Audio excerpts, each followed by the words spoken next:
one lyric, but of course we are running a bit behind. We're going into drafts of game number 2, and hey, I like change. We're changing up things a little bit here for both teams.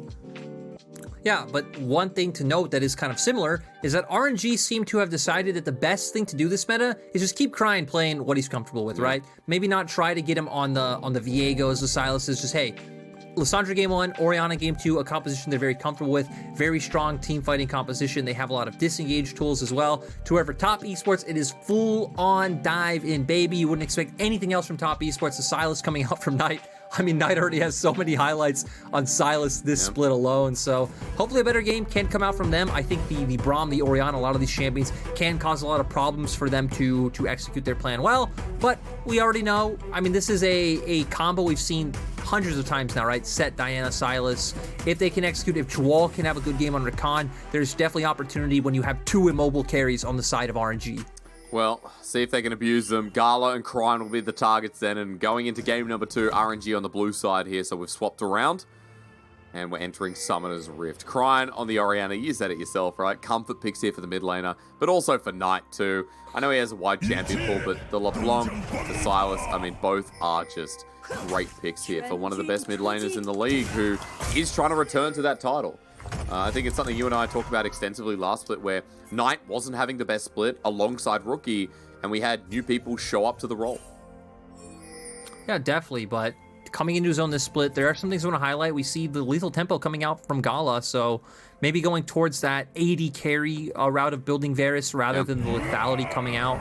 Also, something about the mid lane, right? Just because we have an Orianna. One thing that really hurt mages was the nerf coming out from Phase Rush, where like the cooldown got changed, it got nerfed, the movement speed as well got taken down a little bit early on, so that's one of the reasons we haven't seen these control mages come out so much, not having that same amount of safety or even just utility overall, right? Because Phase Rush was such a dynamic rune to where it's one of the only runes that can be used both offensively and defensively. You can try and get out of a gank situation, or you can use it to keep running forward in team fights to output more damage. So Crying gonna say he doesn't care. He just wants to be on something comfortable, and for RNG, it's going to be about kiting back those fights later on and seeing if they can hit that big wombo combo of some kind of Orianna ult hitting, but you have Xiaohu and Wei who can be trying to find their way onto key targets, so definitely won't be impossible. And I guess highlighting the Gala with the lethal tempos you picked up as well on that DPS Varus instead. Ability to kind of weave around with the front line that is RNG or help pick apart the targets. And plus he has a Braum, something that we don't see as much in the LPL, as junglers just going to scuffle a little bit. I believe Wei was able to get the big chicken away. And so Casa chasing him out of frustration will just send him packing.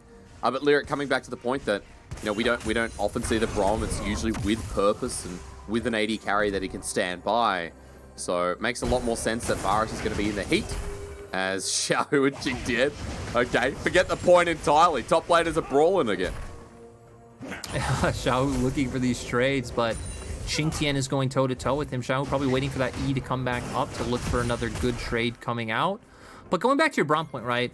This is something I've hit on in my last few games, where it's like, I feel like Braum is a bit undervalued right now, to where champions like Silas, Diana, the whole support pool, like Braum does well into a lot of these picks, right? You think about them diving in, you hit a really nice ultimate as Braum, you stop that from coming through, you get your passive knocked onto a few members, and that stops them in their tracks and allows your DPS to get down. A big thing about Braum is he's not as potent as champions like Nautilus or Leona's, like walking with your jungler into Lake River and looking for those engages. Another thing is it just doesn't give you the same amount of agency, where we know for a lot of teams right now, and even just the meta in general, support is the main role for engage. Yeah, it fills out a lot of comps, and I think as well with Braum, as we see, okay, never mind. Jingtian in a bit of trouble here. Haymaker dodged away from the true damage, or at least partially, but Xiao's now in his own trouble. Crescent Strike doesn't connect from Cast, and that stops the follow-up and the double-up.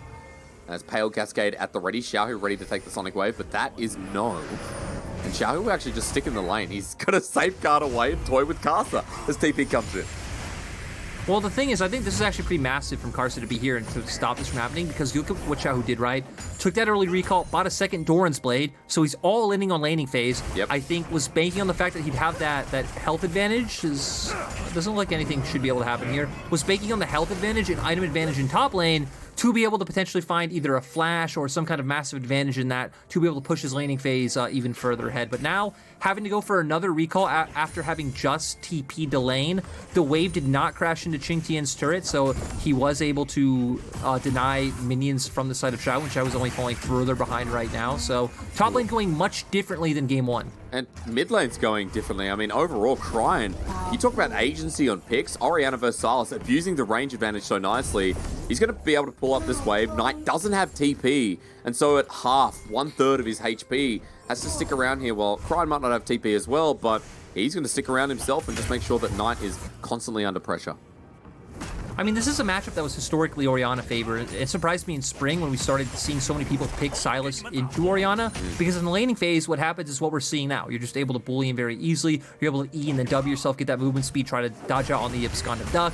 It's like Orianna ult is fine for Sylas, I guess, right? You can abscond abduct in and then use the shockwave, but it's not like an S tier ultimate, right? It's not like something like the volley bear where you take it, you jump in, we see how massive that is. So nice to see Cryin being able to utilize that matchup to its most effect, as we have both top laners and junglers on top side of the map. But Qingtian just hit level 6. Look at Ming, though. Is half health. Ming's coming. You mentioned Ming up through the river. And Wei's being patient as ever. I mean, for RNG, they have numbers advantage, right? They're feeling good. Xiao doesn't have ultimate, though. That feels like that can have a pretty big impact if Qingtian can find a nice showstopper. We're going to whisper, because otherwise they'll know. They're going to make the play starting now. Level 6 still there. Xiao doesn't have the kick. Qingtian trying to angle up. Wei jumps in. The Winter's bite, but the face breaker. Haymaker. Dunk down. He survived for long enough, but Caster can't get in. He too didn't have the level 6. And RNG numbers advantage takes all. In the end, Ming was too OP. Asterix. Knight's here now, but he's going to back away. Okay, let's stop this one. Please see top esports. Maybe we get more viewers for ASMR. Who knows? No. That is not for the LPL stream, but we see Joao and Jackie Love zoning Gala off. So at least an appropriate response to the bot side. Oh God, Cryin's here though. Yeah, has the shockwave waiting for Jackie Love. He's not going to be able to escape out of it, but not enough damage here from the Orianna early on. So they'll just walk through, and I guess Jackie Love realized that, hey, it's an Orianna with a tier and an Oblivion Orb. What's she going to do? Yeah, and you know, Gala was only level 4. Gala really didn't have any damage, wasn't even in range to try and get off the combo that he did have. Understandable Oblivion Orb coming out. We see it. Every AP champion that goes up against Sylas in lane right now buys it just because of how cheap it is and how easy it is to get in lane. So Cryin trying to utilize his window. Now this will actually give Knight time to move. He is just going to dedicate that to clearing out this control ward. Looks like he might get some vision on enemy Raptors as well.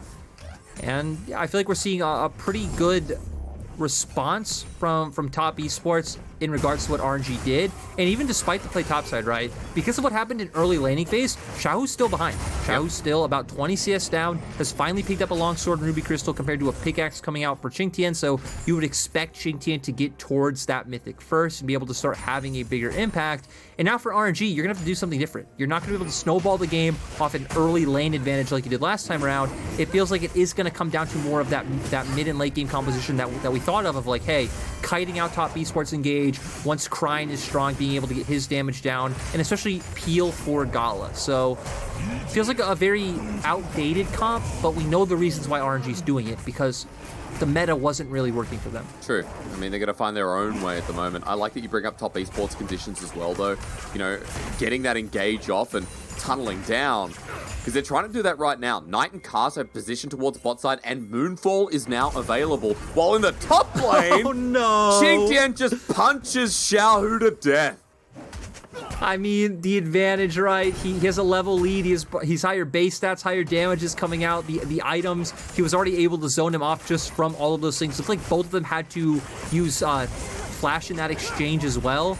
Looks like Cryin gonna try to use his window to move from mid to top to at least clear that wave and make sure they're not losing too much EXP and gold off the map, while Xiaohu actually gonna make his way towards the mid lane. Okay, just get something back in the game, but look, we'll watch again at the 1v1 because Xiaohu took it and right into the wall. Close call. He actually kicked him mid-animation too. Yeah, so it didn't actually go through, and Qingtian stays in range, and I mean, the damage from his passive as well, and like being able to get more Qs off, looks like he was able to just take him down. So miscalculation coming out from Xiaohu. We are going to see the top esports are here first. Both Jackie Love and Joel are here. You would expect this should be a Rift Herald for them. If you look at RNG's bottom lane, right, they're staying on the bottom half of the map. But Casa doesn't have flash. Just note, if the Crescent Strike, Lunar Rush not available, Casa will not be able to flash in for that Moonfall ulti. Top Esports get themselves a 4-man on it. Draw flashes in. Knight steals away the Shockwave. Jackie Love has himself a Killer Instinct, but it's all to force them away. Crine burnt his own flash for the sake of Dwarves, and they get the Herald as well. They only traded away for RNG hitting bottom lane turret. Oh, gotcha. I was actually going in. Okay, Just a bit of a trade, though.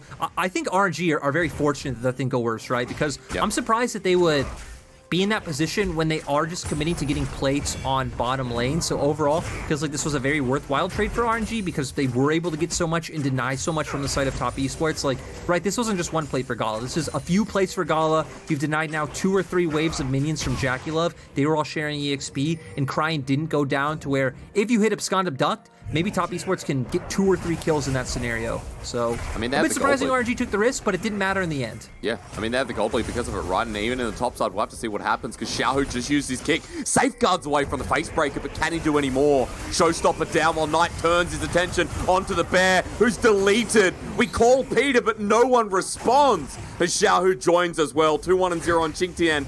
Bot again, trying to get some value out of it, but top's going to drop down, sure enough.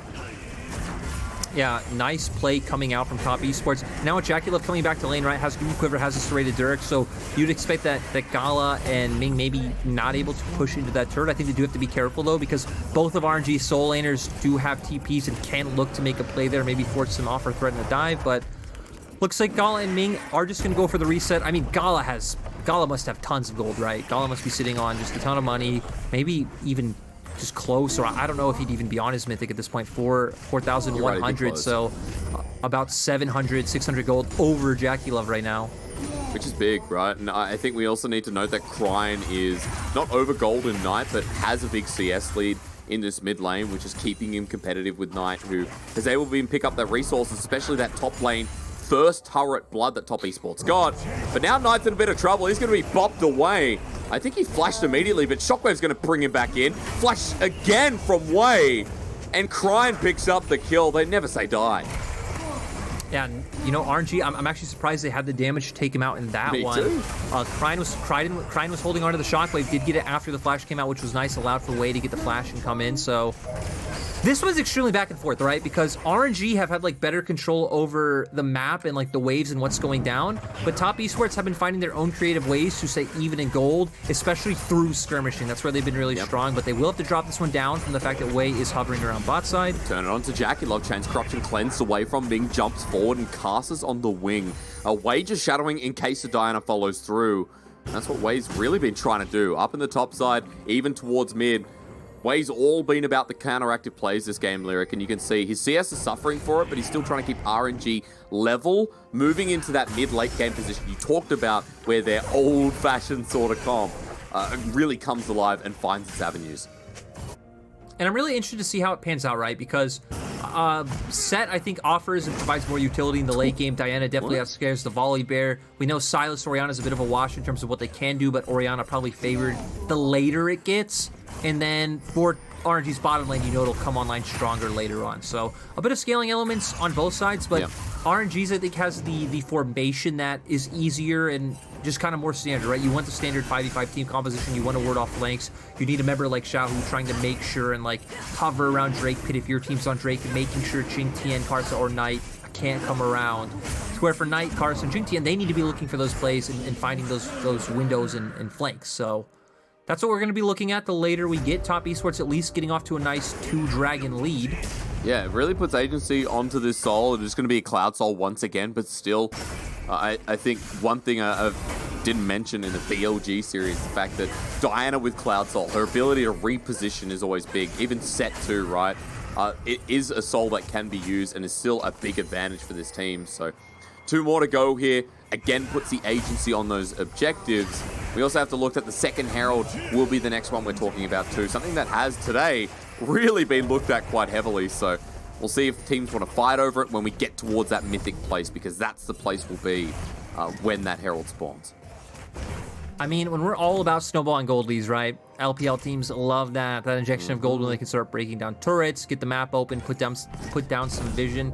I think not as high priority as something like First Herald, where plates are still up and you're able to get a higher gold injection out of that one. But still, any chance to set up a fight, I think, especially if you're the team that can win skirmishes at that time, is Knight finds the kick. And if Scott Duck lands, Casa predicts Xiaohu's safeguarding. And that was just great from the jungler of top esports. I mean, Casa read him like a book. And they pick up another kill, and this is how they've kept the gold even now with the slight advantage on their side, right? So nice coming out from RNG. Gala as well, getting the Immortal Shield Bow. I was interested to see if he'd go for a Immortal Shield Bow or the Gale Force, right? Because with something like Gale Force, you at least have the dash to try to keep distance away from other members of top esports.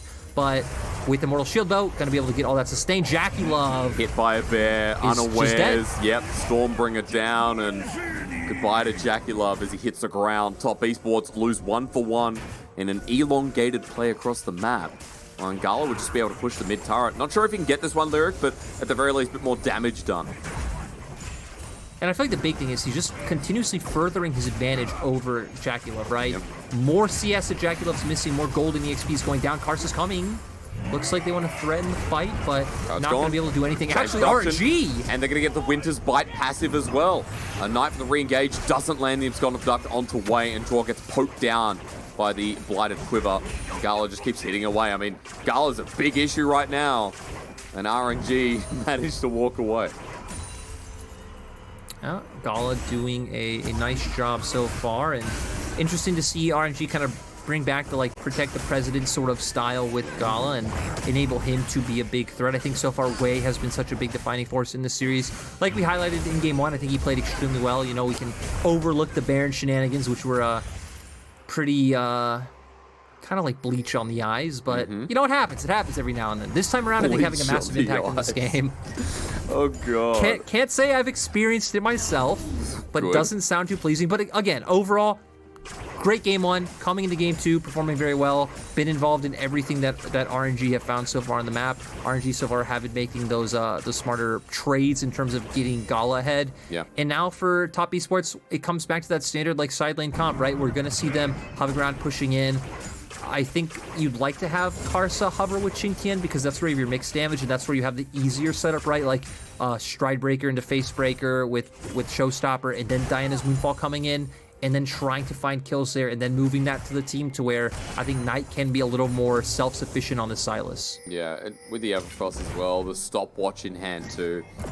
The ability to buy time and, you know, run into the team and create distractions, something that Sylas is so good at. Buying time. When you were mentioning items there as well, I think it's important to note for the audience that Stride Breaker is still Stride Breaker. It's 11.12. It's not, you know, our new item that slows everyone down for an absolute millennia and still has the gap closed. So keep that in mind when you're watching Qingtian trying to close these gaps, especially towards this next dragon, because 50 seconds, RNG have themselves a lot of vision control in the river.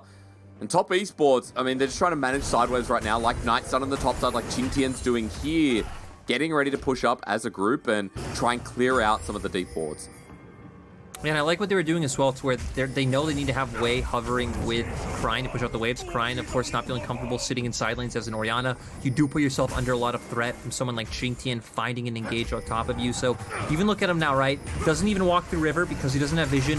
Goes back around. Knight, though. Gala flashes away, but he's in a lot of trouble. The Moonfall onto 2 RNG. Their bottom lane is kaput. As Xiaohu joins on in, looking for the kick into the back line. He'll do quite a lot of damage as Crine sets up with the shockwave, but it's already too late. Flash Haymaker from Qingtian is huge. Xiao, he was a 0-3 leased in. He's still alive, but for how much longer? As Crine getting bullied out by Qingtian, but the tables have turned. Xiao on the greatest escape since the amazing race as Knight will take him down in the end, and that's just how garbage that show is. Doesn't make any sense. I just really don't like reality TV. Crine's the only one alive, Lyric, and RNG get absolutely wiped. Yeah, RNG not having the best of performances. Top esports, they were able to get to the fight first. Even the shockwave coming in from Crine, right? not doing the most damage at this point in time, but the bottom lane of RNG was already down, and we highlighted that RNG's comp is very much about protecting Gala, buying time, Braum right in front of him, outputting as much DPS as possible. As we're going to see how it breaks out, because it's actually RNG being the one contesting top esports, right? They're walking into their jungle, they're like trying to put damage down on them while they're taking vision, and just sets up for the perfect combo. Teleports come in, all of TES are now here. A 5v3 Krine does get here at the last second. We do see a shockwave, but look at how little damage it did to the core members of top esports. Nice Q coming out from Xiaohu, immediately flashes on a Dwall, hoping to find 2 kills. He isn't able to do it, and that's when we got into your tangent about reality television. Yeah, it's not good. That's why it's good to have the internet, folks. As Krine dive territory, it's gone to duck. The dissonance does a lot of damage, but the Everfrost locks him down. Shockwave good, but Moonfall just in case. I think Caster really needed to pull the trigger, and it's good that they got the kill after a close call.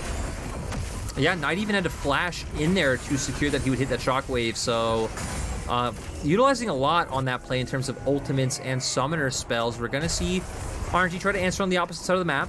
Going to steal away all the jungle camps. They already have good vision around Baron. And man, it's so crazy to see like such a contrasting series to the first one, right? To where gold super, at least this game. Game 1 I think was a bit more one-sided, but we still saw top esports try this game though. We're seeing RNG do such a good job of like staying even in gold despite the fact that top esports are finding all the opportunities. I guess the confusing thing is that both these teams are so far down in the standings. Like both teams are under WE. They're both similar to BLG, yet you still see them putting up like a lot of good performances on the Rift that would make you think they were higher. You see a different level of play, right? It's that experience, it's the veterancy on the Rift, and you know, a lot of people tune into esports broadcasters. I'm keeping an eye on Xiaohu and Wei, folks, but not sure anything's actually going to happen as Knight's backing. He's gone. But coming back to your point, it's like, you know, we've seen these teams play at their top level for the past couple of years. You and I especially. In 2020, you and I did a lot of casting of RNG top esports in their individual games and even versus each other. This is a team that, or these are teams that have actually put up some top tier performance, and we still see on the Rift, we still see through the first 10, 20 minutes of the game, they play very differently. They play, you know, very contrasting styles depending on their composition, but they have a good understanding of not only what they're playing, but what they're playing up against. And I know that's a bit wishy-washy, but you are still seeing the best out of these teams. Oh, look at Qingtian, though. Just different levels. Finding an angle. Yeah, if Qingtian can get in, well, onto the back line, he's done it. Who's caught out, I wonder? It's Ming, but he's surviving a long time. The Braum over the wall. Over to Xiaohu. Shockwave only hits Qingtian, but Caster. The Moonfall! That's huge! RNG have been scattered, though. Will they survive? Ming, long time that he lives around. As RNG still have some core members, but Xiaohu surviving on a hair's breadth. Krine, Ming, both dead. Qingtian, Jacula, dead as well. Somehow, an even trade. Yeah, the big thing for RNG is the fact that Gala was able to survive. You also saw top esports throw so much into trying to kill Ming, right? The showstopper comes out onto Ming, a lot of burst onto him as well. Knight wrapping around from the side, also going on top of Ming. They did secure that kill in the end, but makes you wonder if maybe if resources were utilized elsewhere, if they would have been able to get a more favorable fight. I'm sure we're going to get a replay to find that out in just a second, but extremely competitive here on the Rift. That is RNG's win condition on that last fight. Keep Gala alive. Top esports trying to cause as much chaos as possible. Did find some kills, but it wasn't enough. And Knight as well. I think someone we're going to see in this replay kind of carry through the play. Let's have a look again, and because Qingtian started it, trying to ult it. Yeah, we see them all go into the side of top esports. Knight, though, on the back. We see Shockwave come out only onto Qingtian, which is a bit disappointing. Is Karsa going in, I think, hitting a pretty decent ultimate. And this is where the members of top esports were able to do well. Knight especially able to finish off the kill onto Ming. But on the opposite side, RNG were able to find those 2 kills with, it was Gala and I believe Xiaohu. Notice his itemization. He's got a wit's end. I mean, after the play, I think the Zeal was added on top, but a wit's end here against the Diana, against Jackalov has some latent AP damage there as well, and especially against Knight. So it feels like it's a tool that's going to come in real handy here for Gala as the second item. The person that has the volley bear, the Lee Sin, especially Ming here on the Braum, standing right in front of him so he can put out that DPS on the Varus that going on hit is something we rarely ever see, even in the LPL. I just wonder how well it'll do for him because, right, he's going to lose out some in the damage department to, like, pretty much any other item that he could have picked up at this point. So his thought process seems to be, if I can survive the initial burst, we can win the fight. And typically when you have thought process like that, it'll signal the enemy doesn't have enough damage. But when you look at top esports comp, it's stacked with damage. So I'm not quite sure how that will work out. But hey, well, you know, we're going to see it. If Knight and Karsa can find their way onto him, I would assume Gala would just be dead anyway, right? If Knight and Karsa get on top of Gala, he should just go down regardless of the amount of MR he has. But still, going to be able to off-put some good damage with the on-hit like you were talking about. Just waiting for someone to get on him, though. That's still the question. I think going into the next play, though, Lyric, we're looking at top esports moving towards a Cloud Soul. Again, something that RNG might want to contest here. Baron has full vision for top esports as well if RNG try to flip it. And now just gearing up for the waves. 45 seconds, top left of your screen, folks. You can see it. And RNG still in a position to fight here. Let's just remember that gold's only 2,000 in the lead for top esports. It's been a very competitive game, and these fights have been a lot of fun to watch as well. So I'm waiting for the next one with bated breath, hoping that we get these standout performances and seeing if Knight can just clear away the back as well. I mean, the thing is, right, this is going to be Soul if top esports pick up the Drake, so RNG need to fight this. We're definitely going to get action in about 19 seconds time. We see top esports even setting up for Knight to be able to wrap around if you look at where he is on the minimap. Xiaohu looking at the Sonic Wave. Wave. Looks like top esports just want to set this up. Going so deep as well. RNG on the left wing towards the Baron. I mean, threatening this side of the map, while Dragon's now up and they say, Lyric, forget Cloud Soul, we're going to start the Baron.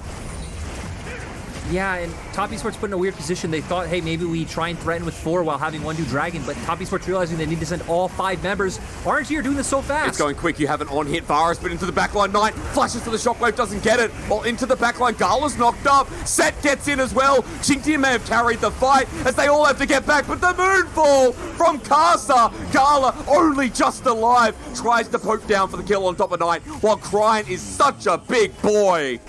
Dude, Karsa's ultis are bringing in so much. Yeah, doing a great job on this Diana, right? Knight might be the one who's picked up all the kills, but Karsa has been getting assists for every single one of those kills he's picked up. Xiaohu coming back in. Okay, Krine doesn't have flash or shockwave. Poke down, draw, gets himself a bit of healing. Xiaohu is fast as ever. The blind monk trying to feel the obstacles here. But Jackie Love and Tor over the wall. Jackie Love! Oh, Jackie Love! Flashes over to Krine! Now everybody's in, but Jackie Love's still alive. Sonic Wave is there. He'll get taken down, but Knight has his Chains of Corruption, or at least did. He'll clean up as well. And Jackie Love, man, we know he makes those baller plays. Jackie Love is always going to look for ways to kill the opponent, top the damage chart, and he just did it. I just love how both teams are going toe-to-toe. One team comes out with a TP, the other one answers. Knight might be going too far forward. Luckily for him, do you think between he Wei and Ming, they don't have the damage to kill him. I mean, it's a Silas late game, Lyric. Do you think he cares? Oh, God. It's Knight Silas, Chain Lash, Kingslayer. 1v2 me, bro, I dare ya. What is this guy doing this split? It's absolutely ridiculous. Every single game, Knight has a highlight moment. I mean, top esports now have Soul. Knight 10, 1 and 5 on the Silas. They do not want to go down 0-2 to RG. They're looking to bring this back. Again, it feels like they've had the more stable performance so far this split. You could even see that in terms of they're 2 and 2, RNG are 1 and 3, and Knight wants to keep that going. And top esports want to start the Baron, Lyric. Here we go again. RNG not up and available. Wei and Ming dying was the nail in. And it feels like this series could be taking us to a game 3 after all things are said and done. 10, 1 and 5 here. 3, 4 item Silas with a 25 stacked Magi's. And that's why you shouldn't mess with Knight. You shouldn't mess with a late game Silas if you're a jungler and support who think they could stick around. I'm just saying, I missed the fully stacked Magi's coming out from Knight, right? I missed the Magi's coming out from Knight. True, that's every what game. I want to see. I want to see Magi's coming out. Every We saw it like every game last year. We're going to see here, Knight actually not able to hit the shockwave in the beginning. We're going to see Set go in, though, and this looks like where everything's starting to come together. Karsa flashes in, and then hits a really nice ultimate. Karsa just doing such a great job to set this up. Sure, it maybe didn't bring the members of RNG down, but it took them so low, the fight is pretty much won for the side of top esports. That's right. Means nothing could happen from there on. And now top esports in live time, almost 7,000 gold ahead. Baron buff in the back of their pockets as well. And you have a Silas, you have a Set who in the side lane has been doing well all game. I think we got to note that Qingtian has been a good part of the setup of the fights as well. The control for top esports is immense, and You can just see everywhere but the top wave crashing in. And Top Esports just going behind enemy lines looking for angles. Yeah, Knight now going to put so much pressure on mid lane. No one can come fight him. We already see he can 2v1. That was 4 Petricide bursts. Knight's level 18. He now has Stormbringer, by the way. He'll just abscond ducked out, and cheers for the inhibitor. You know, I can't see exactly how much AP he has on my screen. It looks like 641. It is 641. It's a lot. It's a hell of a lot. Ladies and gentlemen, we cast in 360p, so forgive us if that's a 5 yes, or a 6. we do. So, you know, we're trying to understand, but still, it's a lot of AP, right? The stacks of Agi's are going to do it. He bought a Rabadon's flat out after the fight, Lyric. He didn't even have components. I'm pretty sure that's flat out Rabadon's.